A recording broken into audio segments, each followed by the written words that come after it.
Oke, Assalamualaikum warahmatullahi wabarakatuh. Kembali lagi kita hari ini belajar bahasa Indonesia. Masih dengan bab yang sama yaitu pidato persuasif. Sekarang kita akan belajar tentang KD 3.4 dan 4.4.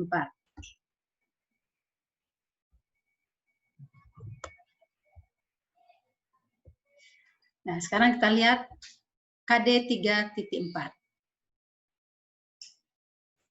KD 3.4 adalah menelaah struktur dan ciri kebahasaan pidato persuasif tentang permasalahan aktual yang didengar dan dibaca. Indikator pencapaian kompetensi dari KD 3.4 ini adalah 3.4.1 menelaah struktur teks pidato atau pernyataan posisi, tahapan argumen, penguatan pernyataan posisi dalam teks pidato persuasif. Kemudian 3.4.2 menelaah ciri kebahasaan teks pidato atau nominalisasi atau penggandaan, bentuk pasif kata ganti orang, pilihan kata, konjungsi, kohesi, kata rujukan dalam teks pidato persuasif. Kemudian KD 4.4 yaitu menuangkan gagasan pikiran, arahan atau pesan dalam pidato lingkungan hidup, kondisi sosial, dan atau keragaman budaya secara lisan dan atau tulisan dengan memperhatikan struktur kebahasaan. Indikator pencapaian kompetensi pada KD 4.4 ini adalah 4.4.1 menuangkan gagasan pikiran atau arahan ke dalam teks pidato dengan tema kondisi sosial saat COVID-19 dengan memerhatikan struktur teks pidato persuasif. Sekarang kita lihat tujuan dari pembelajaran ini adalah menyimpulkan hasil identifikasi pidato persuasif. Kedua, menuangkan gagasan atau arahan atau pesan dalam pidato persuasif. Sekarang kita pelajari 3.4 struktur pidato persuasif. Struktur pidato persuasif ini ada 3.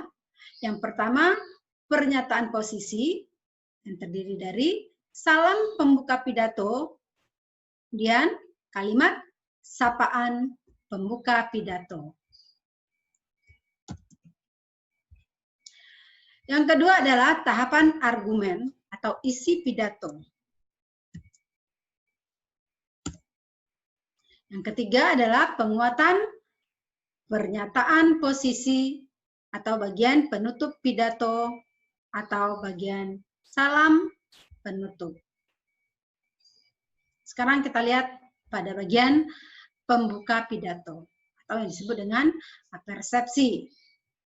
Sebelum mengatakan isi pidato, pembicara membuka pidato dengan cara pertama bisa merebut perhatian pendengar itu dengan ucapan puji syukur, terima kasih, dan lain-lain. Yang kedua, B, hubungan dengan audiens, garis miring pendengar. Misalnya sesama dengan audiens sama-sama satu perjuangan. Atau dengan audiens merasakan sesuatu yang sama. Yang ketiga, C, kelayakan. Ya, misalnya seorang yang berpidato menyatakan kelayakannya untuk berbicara di depan orang banyak. Ya, saya berbicara di sini, gitu ya. Untuk apa kamu berbicara di sana? Ya, kamu sampaikan. Kemudian yang berikut, yang keempat, ya. Yang berikut atau D, tujuan. Tujuan dari pidato itu apa? Contoh, mengisi perjuangan dengan hal-hal yang positif. Kemudian kita lihat dalam bagian salam pembuka.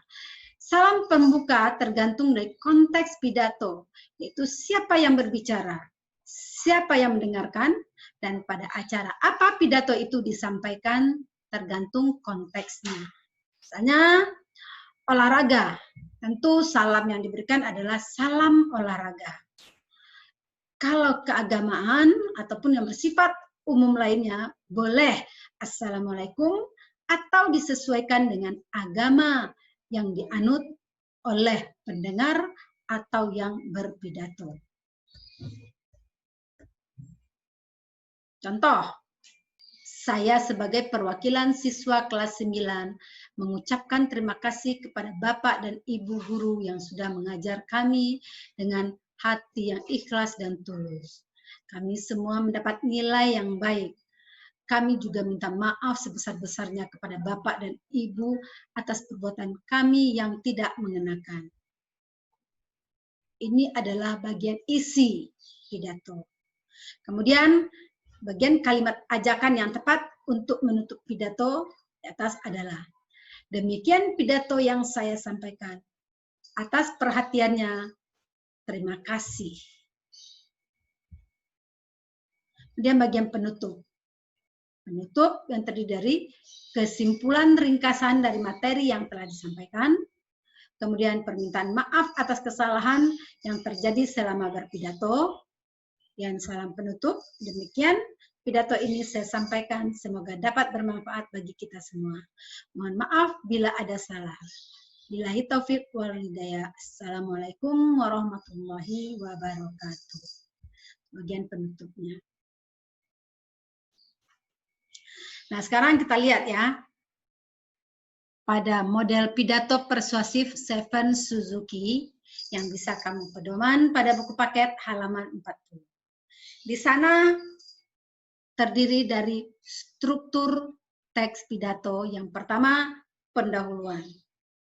Ya, Stephen di sana memperkenalkan diri, kemudian dia menyampaikan latar belakang dirinya, kemudian dia menyampaikan pengantar ke pokok persoalan dengan model repetisi atau model kata yang berulang-ulang.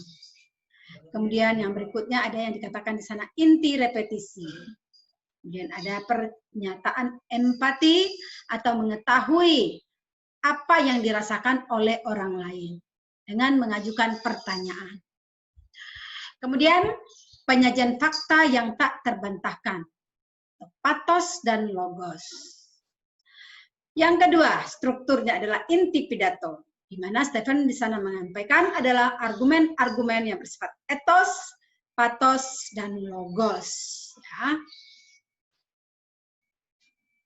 Kemudian yang ketiga adalah pesan penutup. Nah, kamu bisa melihat dan membaca serta memahami pidato yang disampaikan oleh Stephen tersebut. Sekarang kita lanjut dengan 4.4, yaitu menuangkan gagasan, pikiran, arahan, atau pesan dalam pidato persuasif. Caranya, yang pertama buat kerangka pikiran utama. Contoh, ya, daur ulang menghemat sumber daya alam. Yang kedua, daur ulang mengurangi jumlah sampah. Yang ketiga, daur ulang itu murah. Ini adalah merupakan kerangka pidato. Sekarang kalau kita lihat struktur isi pidatonya nanti. Yang pertama, pernyataan posisi. Sampaikan posisimu terhadap pidato yang akan kamu sampaikan tersebut. Kemudian, siapa yang akan kamu yakini? Kemudian, apa atau hal apa yang akan diyakini terhadap pendengar tersebut dengan cara mengubah pandangan atau perilaku pendengar. Kemudian, jenis argumen apa yang kamu jadikan sebagai penarik perhatian mereka. Bisa memberikan berupa contoh, berupa diagram. Kemudian, apakah pernyataan sudah menyatakan posisi secara jelas? Itu adalah dasarnya kamu menguraikan. Ya. Yang berikut, tahapan argumen. Tahapan argumen ini dapat dikembangkan berupa tabel, gambar, kutipan. Pilih salah satu atau boleh ketiga-tiganya jika itu memang mendukung sebuah argumen.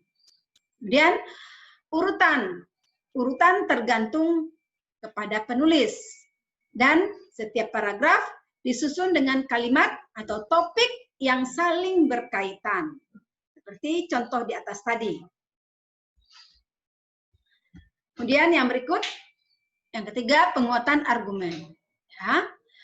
Kamu harus berusaha untuk memperkuat pernyataan posisi dengan suara yang berbeda.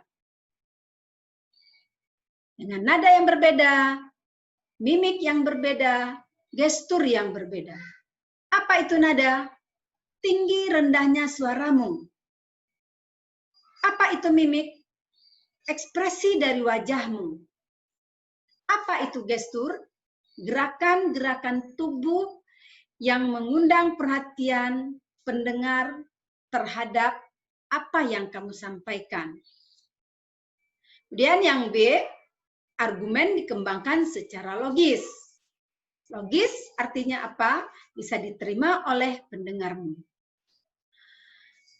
Kemudian yang ketiga atau yang C, tabel, diagram, foto, dan gambar dapat digunakan dengan dampak hebat dalam eksposisi lisan dan atau tulisan.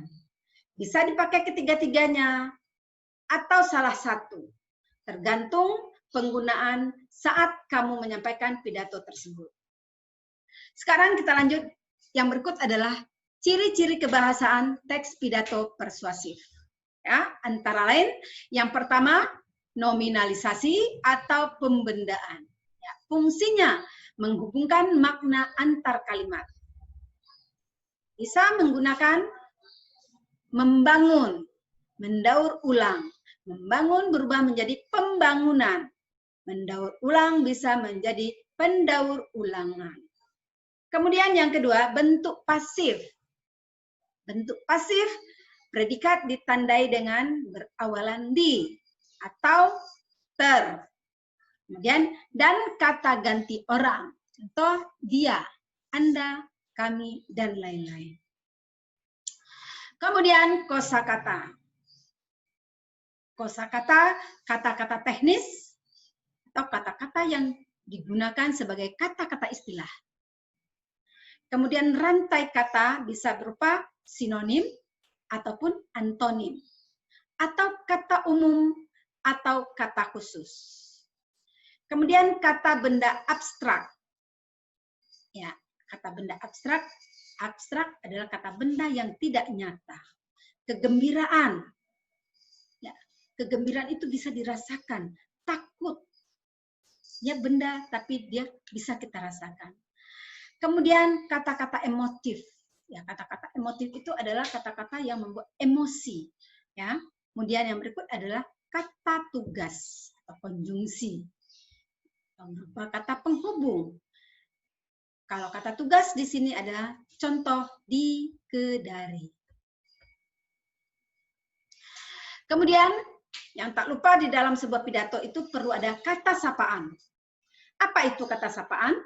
Kata sapaan adalah kata yang digunakan untuk menyapa. Menyapa pendengar. Misalnya saudara. Apakah saudara mengerti?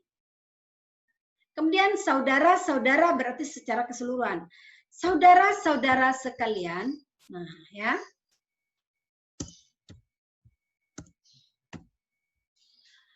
Kemudian yang berikut, panggilan atau sapaan untuk seorang dokter atau jenis pekerjaan yang lain yang tujuannya adalah menyapa orang tersebut. Selamat siang, dokter. Itu ya. Kemudian yang berikut adalah kalimat sapaan. Kalimat sapaan itu adalah kalimat yang digunakan untuk menyapa pendengar. Mana kalimat sapaan itu? Ya, yang kami hormati hadirin sekalian, anak-anakku tercinta, saya sebagai gurumu, dan seterusnya. Ya. Kemudian yang berikut, ciri-ciri pidato teks persuasif. Ini adalah bagian akhirnya. Kamu bisa menentukan apakah ini pidato teks persuasif atau bukan.